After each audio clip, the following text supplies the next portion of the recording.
Folks, week 2. In this video I want to discuss something very important, something that's going to determine whether or not you get the results that you want to get.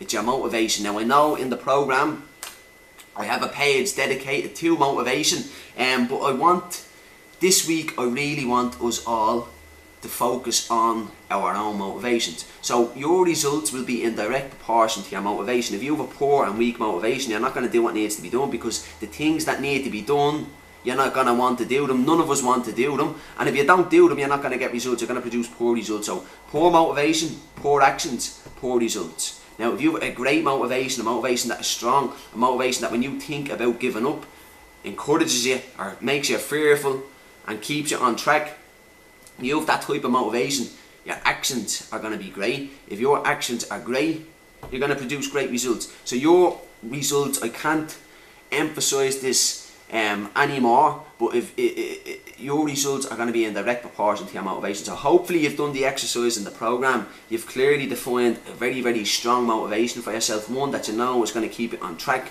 over the next 6 weeks. If you've done that, what I want you to do over the next week is to just reread over it every day. Now I know in the program I asked you to do that, but life can get in the way. Sometimes we need to be reminded of things. So that's all this video is. It's a little reminder just to read over your motivation, because it really comes down to, in order to get the things that we want in life, we have to do things that we don't want to do. So we'd all rather sit around, eat nachos, donuts, hot dogs, order a pizza tonight and have a few beers and watch the telly. All of us would rather do that than eat broccoli and chicken, get off the couch, go to the gym, have no alcohol at the night time and have an early night, get up early in the morning, have a high protein and high fat breakfast within 30 minutes of waking.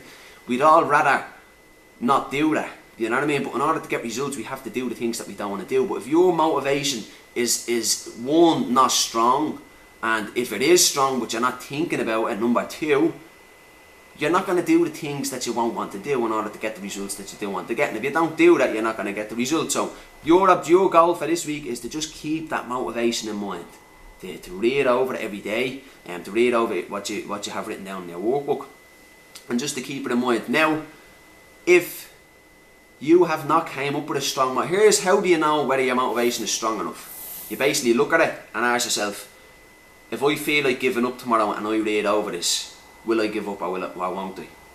If the answer is yeah, probably will give up, that means it's not the right motivation. You need a motivation that when you look at, you read over it and you look at, you visualise yourself giving up, it makes you feel emotionally uncomfortable, even scared. You need to have that type of motivation. So if you don't have such a motivation, get rid of the one that you have and put some thought into, ask yourself, why do I really want to do this? You know what I mean? And keep digging deep and find something that the thought of giving up, once you read over it, it puts you straight back on track.